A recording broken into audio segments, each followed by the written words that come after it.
நண்பர்கள் அனைவருக்கும் வணக்கம். நான் உங்கள் அட்வொகேட் கோபிநாத். நேற்று கேரளா நெய்யாட்டின்கரை கூடுதல் அமர்வு நீதிமன்றம் ஒரு பரபரப்பான தீர்ப்பு வழங்கியது. அது என்னென்னு பார்த்தீங்கன்னா, கடந்த 2022 ஷேரன்ராஜ் கிரேஷ்மா காதலனுக்கு ஜூஸ் பாட்டில் விஷம் கலந்து கொடுத்து காதலன் உயிரிழந்ததாக அன்றைய தேதி அது பரபரப்பாக பேசப்பட்டு இருந்தது. அந்த நேரத்தில் அவங்க இருவரும் ஜூஸ் சேலஞ்சுன்னு சொல்லிட்டு அந்த வீடியோ போட்டு பரபரப்பாக போயிட்டு இருந்தது. அது எல்லாமே நம்ம பார்த்துருப்போம். அதோட கேஸ் ஜட்ஜ்மெண்ட் தான் நேற்று கொடுத்தாங்க கேரளா நீதிமன்றத்தில். இதில் கிரேஷ்மா ஷேரன்ராஜ் இருவருமே கேரளாவை சேர்ந்தவங்க தான். இவங்க இருவருமே கன்னியாகுமரி காலேஜில் படித்து வந்ததாகவும், ஷேரன்ராஜ் அவர்கள் ரேடியாலஜி படித்து வந்ததாகவும், கிரேஷ்மா அவர்கள் BA இங்கிலீஷ் லிட்ரேச்சர் படித்து வந்ததாகவும் சொல்லப்படுது. இருவருமே காதலிச்சு வந்துருக்காங்க. இந்த கிரேஷ்மா வீட்டில் அந்த காதலுக்கு அவங்க சம்மதம் தெரிவிக்காத நிலையில் கிரேஷ்மா வீட்டில் ஒரு அலைன்ஸ் பார்க்குறாங்க. இராணுவ வீரர் பையன். அதனால் அவனை பார்த்து ஓகே பண்ணதில்ல, இவங்களுக்கும் அதுக்கு சம்மதம் தெரிவிக்கிறாங்க கிரேஷ்மா அவர்களும் சரின்னு சொல்லிட்டு. இதனால் நாளை பின்ன ஏதாச்சும் பிரச்சனை வருமோ நம்ம திருமணத்துக்கு அப்படின்னு சொல்லிட்டு கிரேஷ்மா அவர்கள் யோசிக்கிறாங்க. அதனால் கிரேஷ்மா அவர்கள் ஷேரன்ராஜை வீட்டுக்கு வர சொல்லி கூப்பிட்றாங்க. எப்போனா 14 அக்டோபர் 2022 ஷேரன்ராஜ் அவர்களும் அவரோட நண்பர் கூட்டிகிட்டு கிரேஷ்மா வீட்டுக்கு போகிறாரு. போகும்போது பைக்கை வெளியே விட்டுட்டு நீ இங்கேயே நான் போயிட்டு வரேன்னு சொல்லிட்டு போகும்போது கிரேஷ்மா அவர்கள் ஷேரன்ராஜ் அவர்களுக்கு வீட்டில் ஒரு கஷாயத்தை கொடுக்குறாங்க. அதை அவர் குடிச்சிட்டு வெளியே அவரால் முடியல, ஒரு மாதிரி இருக்குன்னு சொல்லிட்டு அவரோட நண்பர்கிட்ட சொல்கிறாரு.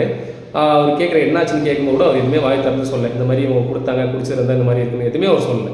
ஆனால் அவர் உடனே அரசு மருத்துவமனையில் கூப்பிட்டு போய் சேர்க்கிறார் அவரோட நண்பர்.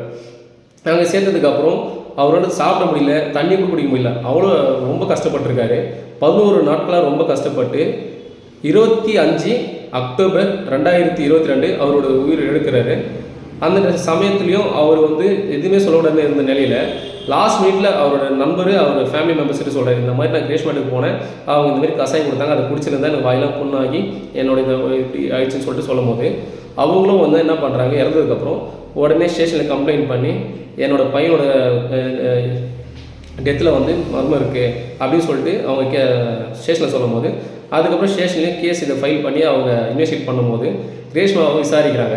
அவங்க ஃபேமிலியில் அவங்க மாமா நிர்மல்குமார், அவங்க அம்மா சிந்து அவர்களையும் அரெஸ்ட் பண்ணி எல்லாமே விசாரிக்கும் போது கிரேஷ்மா அவர்கள் சொல்கிற ஒரு விஷயங்களும் போலீஸ் ஃபுல்லாக இன்வெஸ்டிகேட் பண்ணதில் கோர்ட்டில் அவங்க சொல்கிறாங்க போலீஸ் சைட்லேருந்து இந்த மாதிரிலாம் நடந்துச்சுன்னு. அதுக்கப்புறம் அவங்க வீட்டில் கிரேஷ்மா வீட்டிலேருந்து ஒரு விஷ பாட்டில் எடுத்ததாகவும் சொல்லப்படுது. அதுக்கப்புறம் கிரேஷ்மா சைடில் நேற்று ஜட்ஜை கேட்குறாங்க, உங்கள் சைடில் நீங்கள் ஏதாச்சும் சொல்கிறீங்களான்னு கேட்கும்போது அவங்க சைடில் ஒரு லெட்டர் கொடுக்குறாங்க. எனக்கு 24 வயசு ஆகுது, நான் BA இங்கிலீஷ் லிட்ரேச்சர் முடிச்சிருக்கேன், நான் வீட்டுக்கு ஒரே பொண்ணு, நான் மேற்கொண்டு ஆக்ஷன்ஸ் பண்ணணும் அப்படின்னு சொல்லிட்டு சொல்லியிருக்காங்க. நான் தெரியாமல் பண்ணிட்டுன்ற மாதிரி அவங்க சைடில் சொல்லியிருக்காங்க. இது அரசு தரப்பு வக்கீல் என்ன பண்ணியிருக்காங்க, ஒரு அப்பாவி பையனோட வாழ்க்கையை இது பண்ணது இல்லாமல் அவங்க சாவடிச்சிருக்கீங்க அப்படின்ற சைடில் அவங்களுக்கு கடுமையான தண்டனை தரணும்னு சொல்லிட்டு ஜட்ஜஸ் கிட்ட அவங்க சொல்கிறாங்க. அதுக்கப்புறம் ஜட்ஜஸ் என்ன பண்ணுறாருன்னா 586 பக்கங்கள் கொண்ட ஒரு ஜட்ஜ்மெண்ட் இது பண்ணுறாங்க. இதில் அவங்க எஃப்ஐஆரில் செக்ஷன் 364 கடத்தல் கொலையாகும்படி ஏற்படுத்தல், செக்ஷன் 328 விஷத்தால் காயப்படுத்தல், செக்ஷன் 201 ஆதாரங்களை மறைத்தல், செக்ஷன் 302 கொலை, செக்ஷன் 307 மரண தண்டனை உண்டாக்குதல். இது எல்லாமே அவங்க சைடில் இது பண்ணியிருக்காங்க. ஏன்னா இது ஒரு ஐ விட்னஸே இல்லாத ஒரு கேஸை என்ன ஒரு ஜட்ஜ்மெண்ட் வந்துடும் சொல்லிட்டு எல்லாருமே எதிர்பார்த்துருந்த நிலையில் நேற்று இவங்களுக்கு கிரேஷ்மா அவர்களுக்கு தூக்கு தண்டனையும், அவங்க மாமா உடனே இருந்ததுனால நிர்மல்குமார் அவர்களுக்கு 3 ஆண்டு சிறை காவல் தண்டனையும், அவங்க அம்மாவுக்கு போதுமான ஐவிட்னஸ் எதுவும் இல்லாதனால அவங்கள நிரபராதி என்று அவங்க கோர்ட் விடுதலை பண்ணியிருக்கு. இதில் நம்ம சிந்திக்க வேண்டிய விஷயம் என்னென்னு பார்த்தீங்கன்னா, இதில் கிரேஷ்மா அவர்களுக்கு ஜாதகப்படி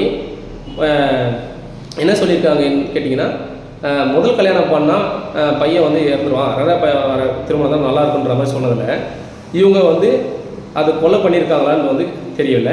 ஆனால் நம்ம சிந்திக்க வேண்டிய விஷயம் என்னென்னு பார்த்தீங்கன்னா, முதல்ல ஒரு பெயில் கடிச்சிச்சுன்னா அவங்க நிரபராதின்றது அர்த்தமே இல்லை. ரெண்டாவது விஷயம் என்னென்னு பார்த்தீங்கன்னா, இனி குற்றம் செய்ய ஒரு யோசிக்கிறவங்க கூட அது பண்ணக்கூடாது இந்த குற்றத்தை அப்படின்றது எல்லோரும் யோசிப்பாங்க.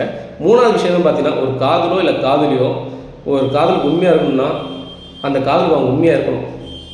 அப்படி இருந்தால் மட்டும்தான் அது எல்லோரும் யோசிப்பாங்க. இதை பற்றி நான் சொல்கிறேன். நன்றி, வணக்கம்.